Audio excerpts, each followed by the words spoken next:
जय हिंद फ्रेंड्स। आज मैं आपको लेके चलता हूँ गंगा नदी के गंगा बनने के पहले के सफ़र पे। कुछ मुख्य प्रयाग उसमें आती है जिसमें लोगों को हमेशा कन्फ्यूज़न रहती है, तो वो मैं आपको इस वीडियो के माध्यम से समझाने की कोशिश करूँगा। तो चलिए। तो कहानी की शुरुआत होती है उत्तराखंड से। उत्तराखंड के बद्रीनाथ के सतोपन ग्लेशियर से निकलती है आपकी अलकनंदा नदी। ये यहाँ मुख्य नदी रहेगी, बाकी कुछ सहायक नदियाँ आके इसमें मिलेंगी और प्रयाग बनाएंगी। सबसे पहले अलकनंदा में धौली गंगा आकर मिलती है और विष्णु प्रयाग बनाती है यहाँ। फिर आगे चलेंगे तो अलकनंदा में नंदाकिनी नदी मिलती है जिसे नंद प्रयाग कहते हैं। नंदाकिनी नंद प्रयाग। आगे चलने पे पिंडर नदी आकर के अलकनंदा में मिलती है और कर्ण प्रयाग बनाती है। पिंडर कर्ण प्रयाग। अब केदारनाथ यानी केदार बाबा से आएंगी माँ मंदाकिनी, जहाँ बाबा है वहाँ से आएंगी माँ मंदाकिनी नदी आकर के अलकनंदा में मिलेगी और जहाँ मिलेगी तो वहाँ रुद्रप्रयाग बनेगा। ये मंदाकिनी नदी है जिसमें 2014 में फ्लड आई थी, जिसके कारण केदारनाथ में हमें फ्लड देखने को मिला था। आगे चलने पर गंगोत्री ग्लेशियर से भागीरथी नदी आकर के अलकनंदा में मिलेगी और देवप्रयाग पर संगम बनाएगी। देवप्रयाग के बाद से गंगा नदी का शुरुआत होता है। तो चलिए दोस्तों, अब हम गंगा के सफ़र पर चलते हैं और गंगा की कुछ मुख्य सहायक नदियों के बारे में समझते हैं।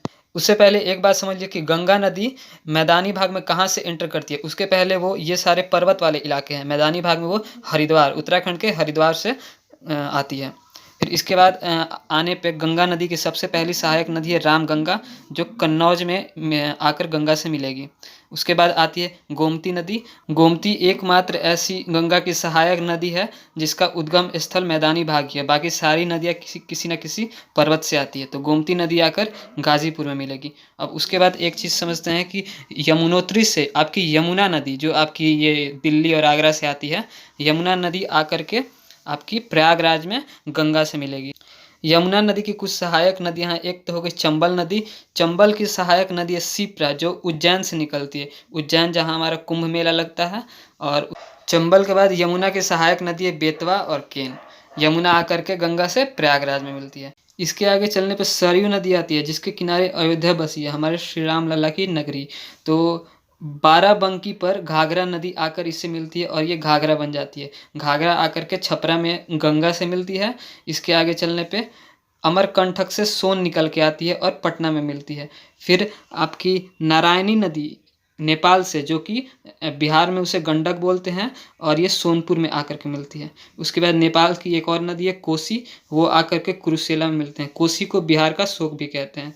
फिर हम देखेंगे कि महानंदा नदी, जो दार्जिलिंग की पहाड़ियों से आती है, वो आकर के गंगा में मिलती है और ये गंगा की आखिरी सहायक नदी है। इसके बाद गंगा दो भागों में बट जाती है। एक है आपकी हुगली, जो कि वेस्ट बंगाल से जाती है, जिसके किनारे कोलकाता शहर बसा है, और एक चली जाती है बांग्लादेश में। बांग्लादेश में गंगा को पद्मा बोलते हैं। गंगा ही है जो बांग्लादेश में पद्मा बनती है।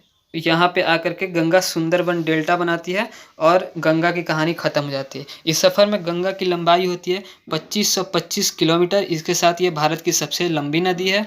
ये कहाँ कहाँ से बहती है? उत्तराखंड, यूपी, बिहार, झारखंड के एक छोटे से हिस्से से ये निकलती है और वेस्ट बंगाल। और गंगा एक सेल्फ प्यूरिफाइंग रिवर है, मतलब खुद को वो खुद साफ कर लेती है, क्योंकि इसमें बैक्टीरियोफेज वायरस होता है। गंगा को 2008 में नेशनल रिवर अनाउंस कर दिया गया था। इसके बाद गंगा से कुछ मुख्य चीज़ें समझ लेते हैं। एक गंगा पे प्रोजेक्ट है नमामि गंगे। और एक बात, नंदा देवी जो पर्वत है उस पर एवलांच आने के कारण न्यूक्लियर रिएक्टर जो था वो वहाँ दब गया, उसमें प्लूटोनियम दब गया है गंगोत्री ग्लेशियर में, और इसके कारण गंगा के पानी में आगे कैंसर होने का भी खतरा है। तो देखिए इस पर क्या सरकार कदम उठाती है। सो फ्रेंड्स, ये थी गंगा नदी की पूरी कहानी। अगर आगे आप किसी और टॉपिक पे समझना चाहते हैं तो मुझे कमेंट करें। जय हिंद।